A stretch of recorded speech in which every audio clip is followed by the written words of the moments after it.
धन्यवाद। सौंदर्यम निजहद्गतम प्रकटितम स्त्रीगूढ़ भावात्मकम पुनरूपंच पुनस्तदंतर्गतम प्राविविशत स्वप्रिये। यहाँ एक छोटी सी मिस्टेक है, यहाँ पे प्राणी विशत नहीं है, प्राविविशत होना चाहिए। तो आप देखिए वहां ध्यान से, पुनरूपंच पुनः, और यहाँ पे पुरुपंच हो गया है, पुरुपंच। ये थोड़ा बहुत क्या है, ये हमारे दक्षिण से छपी है ना ये पुस्तक, तो थोड़ा डीटीपी करने वालों को ध्यान नहीं गया है संस्कृत की ओर, तो थोड़ा उसलिए हमको क्षमा करें, और बाकी इसमें ठीक है। तो कह रहे हैं सौंदर्यम निजहद्गतम प्रकटितम स्त्रीगूढ़ भावात्मकम पुनरूपंच पुनस्तदंतर्गतम पुमरूप। पुमरूप पुम भाव भी होता है, जैसे ये स्त्रीगूढ़ भावात्मकम का स्त्रीगूढ़ भाव, वैसे पुम भाव भी होता है। तो ये दोनों भाव का यहाँ पे निरूपण है। तो कह रहे हैं पुनरूपंच पुनस्तदंतर्गतम प्राविविशत स्वप्रिये संश्लिष्टा उभयोर बभौ।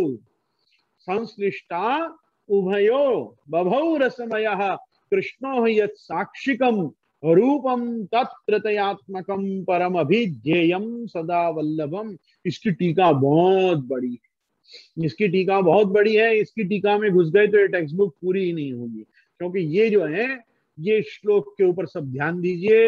ये वाला जो श्लोक, जो ये ध्यान है महाप्रभु जी का, ये पुष्टि मार्ग का ओमकार है। ओमकार क्या है? प्रणव। ओमकार को संस्कृत में क्या कहते हैं? शास्त्रीय भाषा में प्रणव। तो हम कहते हैं ना ओम। ओम कैसे बनता है? अकार, उकार और मकार, ये तीनों प्रकार के वर्णों को जोड़ने से ओम बराबर। ओंकारम बिंदु संयुक्तम नित्यम ध्यायन्ति योगिनः कामदम मोक्षदम चैव ओंकाराय नमो नमः। तो ओंकार जो है वो साक्षात भगवान नारायण का स्वरूप है, साक्षात परात्पर पर ब्रह्म पुरुषोत्तम को पुरुषोत्तम वाची जो कुछ नाद ब्रह्म है, शब्द ब्रह्म है, वो ओंकार है। तो जो पुष्टि मार्ग का ओंकार है, ये पुष्टि मार्ग का ओंकार ये है, क्या है? सौंदर्यम निजहद्गतम प्रकटितम स्त्रीगूढ़ भावात्मकम। स्त्रीगूढ़ भाव का मतलब होता है स्वामिनी जी के भाव से जो युक्त हैं, पूर्ण रूप से जो स्वामिनी भाव से आप्लावित हैं, ऐसे जो स्वामिनी भाव से सघन रस युक्त जो हैं, वो श्री महाप्रभु जी हैं। तो कहा स्त्रीगूढ़ भावात्मकम, फिर कहा पुनरूपंच पुनस्तदंतर्गतम प्राविविशत स्वप्रिये। पुम रूप मतलब पुष्टि पुरुषोत्तम भगवान परात्पर पर ब्रह्म श्री कृष्ण। और संश्लिष्टा उभयोर बभौ, जब ये दोनों स्त्रीगूढ़ भाव और पुम भाव मिल जाते हैं, मतलब ठाकुर जी और सामनी जी जब एक रूप हो जाते हैं, और तब जो साक्षी रूप आचार्य चरण का प्रादुर्भाव होता है, वो आचार्य चरण का साक्षी रूप प्रादुर्भाव ही श्री वल्लभ का मूल स्वरूप है। तो कहा रूपम तत्त्रतयात्मकम। बहुत ध्यान से इस शब्द को देखिए, यहाँ पे शब्द तृतीयात्मक नहीं है, तीसरा स्वरूप नहीं, तीनों से युक्त स्वरूप। मतलब जिसमें ठाकुर जी भी हैं, जिसमें श्री स्वामी जी राधा जी भी हैं, और जिसमें साक्षी रूप श्रीमद आचार्य चरण आप स्वयं तो हैं ही। ये तीनों मिलके जो रूप है श्री वल्लभ का, वो पुष्टि मार्गियों के लिए अभिध्येय है। अभिध्येय मतलब जिसका ध्यान आपको करना है। तो केवल ठाकुर जी नहीं, केवल स्वामी जी नहीं, केवल ठाकुर जी स्वामी जी का मिश्रित भी नहीं, ये सब तदंतर्गतम हो रहा है। और तदंतर्गतम होने के बाद भी क्या हो रहा है? संश्लिष्टा उभयोर बभौ रसमयः कृष्णो हि यत् साक्षिकम। ये तीनों रूप एक हो जा रहे हैं, ठाकुर जी, स्वामी जी और श्रीमद वल्लभ। और ये तीनों रूप जब एक साथ प्रकट होके और एक रूप में भूमि पे दिख रहे हैं, भूमि पे प्रागट्य ले रहे हैं, तब साक्षात जगत गुरु महाप्रभु श्रीमद वल्लभाचार्य चरण का साक्षात्कार जिनको हो रहा है। तो यहाँ कह रहे हैं उनका ध्यान कीजिए, क्योंकि जैसे आकार, उकार, मकार, या यूं कहो कि ब्रह्मा विष्णु शिव, या यूं कहो जागृत स्वप्न सुषुप्ति, या यूं कहो कि वेदत्रयी, ये सब कुछ मिलके जब एक रूप होता है, तब जैसे ओमकार प्रकट होता है, वैसे यहाँ पे ठाकुर जी, सामनी जी और साक्षी रूप, गोलोक में साक्षी रूप श्री वल्लभ जब भेगे होके एक साथ महाप्रभु के रूप में प्रकट होते हैं, तब जो वल्लभ का साक्षात्कार होता है। तो ये पुष्टि मार्ग का ओमकार है। ये ओमकार के बाद क्या आएगा?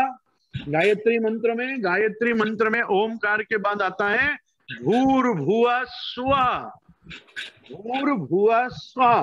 तो ये जो भूर्भुवः स्वः है, ये भूर सर्वोत्तम स्तोत्र, भुवः श्री वल्लभाष्टकम और स्वः स्फुरत कृष्ण प्रेमामृत स्तोत्रम, ये तीन पीछे पीछे ओम भूर्भुवः स्वः, ये चार चीजों में श्री महाप्रभु जी विराज रहे हैं। पहला ओमकार क्या है? सौंदर्यम निज हदगतम प्रकटितम श्री गूढ़ भावात्मकम। भू क्या है? प्राकृत धर्मानाश्रयम अप्राकृत निखिल धर्म रूपमिति निगम प्रतिपाद्यम यत् शुद्धम साकृति स्तौमी। भुवः क्या है? श्रीमद वृंदावनिंदु प्रकटित रसिकानंद संदोह रूप सूर्यद्रासादि लीलामृत जलधि भराक्रांत सर्वोपि शश्वत वल्लभाष्टकम। और स्वः क्या है? ये है स्वः या स्वः, जो बोलो तुम, वो क्या है? वो स्फुरत कृष्ण प्रेमामृत रस भरेणाति भरिता विहारान कुर्वाणा ब्रजपति विहारा दिशु सदा। ये जो है, ये तो ये चार चीज श्री महाप्रभु जी को प्रकट करती हैं, वैष्णव के हृदय में प्रकट करती हैं, श्लोक में प्रकट करती हैं। महाप्रभु जी का आविर्भाव स्मृति मात्रा विनाशन महाप्रभु जी को अपने लिए प्रकट कर रही है। तो आप समझिए इस बात को कि ये कितना इंपॉर्टेंट श्लोक है संप्रदाय में। ये महाप्रभु जी के ध्यान का केवल श्लोक नहीं है, ये साक्षात पूरे पुष्टि मार्ग की गायत्री का ओंकार है। तो इससे ही सब, जैसे वेद माता गायत्री भी कहां से प्रकट हुई? गायत्री भी तो, वेद माता भी तो ओंकार में से ही प्रकट हुई। जैसे पुष्टि मार्ग में नहीं, भागवत जी में भी ये समस्या होती है। भागवत जी में बोलते हैं कि ज्ञान वैराग्य जो है वो भक्ति के पुत्र हैं, ज्ञान वैराग्य जो है वो भक्ति के पुत्र। अरे मान लिया ज्ञान वैराग्य भक्ति के पुत्र हैं, पर वो भक्ति का पति कौन है? वो भक्ति का पति साक्षात भगवान श्री कृष्ण है। जब भगवान श्री कृष्ण के साथ भक्ति का विवाह होता है तो भगवत विषय ज्ञान और लोक विषयक वैराग्य ही पैदा होता है। वैसे ही यहाँ भी समझो इस बात को, वेद माता गायत्री से वेद प्रकट हुए, वेद माता गायत्री से वेद प्रकट हुए। अरे मान लिया कि वेद माता गायत्री से वेद प्रकट हुए, पर वो वेद माता का पति कौन है?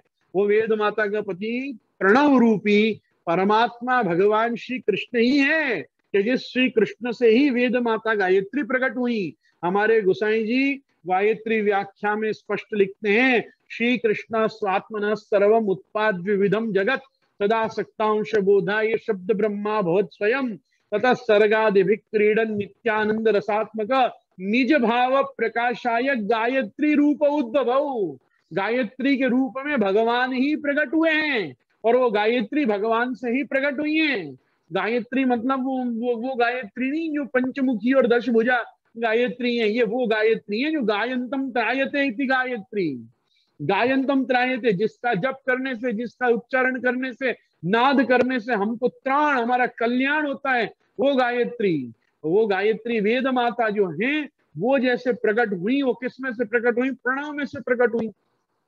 उसी प्रकार से ये सर्वोत्तम जी, ये श्री वल्लभाष्टकम, ये स्फुरत कृष्ण प्रेमामृतम, मूल पुरुष, वल्लभाख्यानम, वल्लभ दिग्विजय, ये सब कहां से प्रकट हुए? ये सब महाप्रभु जी में से प्रकट हुए। महाप्रभु जी कैसे प्रकट हुए? भाई महाप्रभु जी, ठाकुर जी, स्वामी जी और गोलोक में विराजमान श्री वल्लभ, तीनों ने इच्छा करी कि चलो भाई अपन सब एक रूप हो के और फिर लोक में दैवी जीवों के, पुष्टि जीवों के कल्याणार्थ हम प्रकट हों। तो जो प्रकट हुए, तो देखो क्या लिखा है, प्रभु ने अपने हृदय में स्थित गूढ़ स्त्री भावात्मकम, श्री स्वामी जी, श्री राधा जी के सौंदर्य रस रूप को प्रकट किया।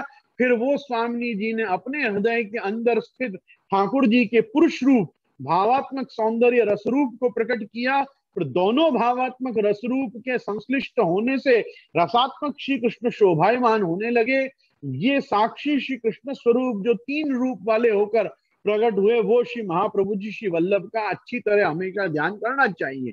तो एक चीज यहाँ समझिए कि ये साक्षी रूप श्री कृष्ण जो है, ये तीन रूप वाले होके नहीं, ये तीनों रूप एक होकर, ये मैंने कहा ना, ये रूपम तृतीयात्मकम नहीं है, तृतीय नहीं, तृतीय शब्द देखो वहां क्या है, शब्द तीसरा रूप नहीं है, तीनों रूप जिसमें विद्यमान है ऐसे।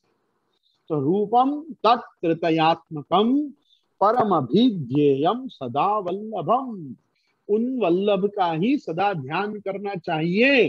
पुष्टि मार्ग का जो रहस्य है, पुष्टि मार्ग का ही नहीं, श्रुतियों का, वेदों का जो रहस्य है वो भगवान श्री कृष्ण नहीं, उसमें रहस्य क्या है, वो तो प्रकट है। श्रुतियों का जो रहस्य, वेदादि शास्त्रों का जो रहस्य है, वो श्री महाप्रभु जी का प्रागट्य। यह प्रागट्य रहत हृदय में, तीन लोक भेदन को जे न, पुष्टि महारस देन प्रगटे, पुष्टि महारस देन। लोगों को समझ ही नहीं आता है महाप्रभु जी का स्वरूप क्या है। महाप्रभु जी का स्वरूप वो स्वरूप है कि जो दान बढ़ो के दाता बढ़ो। दान तो ठाकुर जी है, पर दाता श्री महाप्रभु जी है। जो पे श्री वल्लभ प्रकट न होते वसुधा रहती सुनी, जो पे श्री वल्लभ प्रकट न होते, वो क्या कहते हैं, विष्णु स्वामी श्रृंगार शास्त्र सब रोते, जो पे श्री वल्लभ प्रकट न होते। भूतल भूषण, भूतल भूषण विष्णु स्वामी पथ, श्रृंगार शास्त्र सब रोते, जो पे श्री वल्लभ प्रकट न होते। ये श्री वल्लभ है जिनकी कृपा से श्री ठाकुर जी क्या है ये पुष्टि भक्तों को पता चल रहा है। श्री स्वामी जी को स्वरूप का, श्री गिरिराज जी को स्वरूप क्या, यमुना जी को स्वरूप क्या, ब्रज भक्तन को स्वरूप क्या, ब्रज को स्वरूप क्या, दाऊ दादा को स्वरूप क्या, ये कौन बता रहा है, ये श्री वल्लभ बता रहे हैं। तो वल्लभम सदा वल्लभम, ध्येयम सदा वल्लभम, अभिध्येयम सदा वल्लभम, परम अभिध्येयम सदा वल्लभम। केवल ध्येय नहीं, अभिध्येय।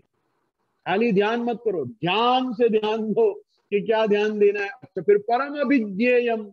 वो परम क्यों अभिध्येय है, क्योंकि आपकी कृपा से ठाकुर जी मिल रहे हैं, आपकी कृपा से श्री स्वामी जी कृपा कर रहे हैं, आपकी कृपा से श्री गोसाई जी के रूप का दर्शन इस लोक में हो पा रहा है। किसकी कृपा है, सब श्री महाप्रभु जी कृपा।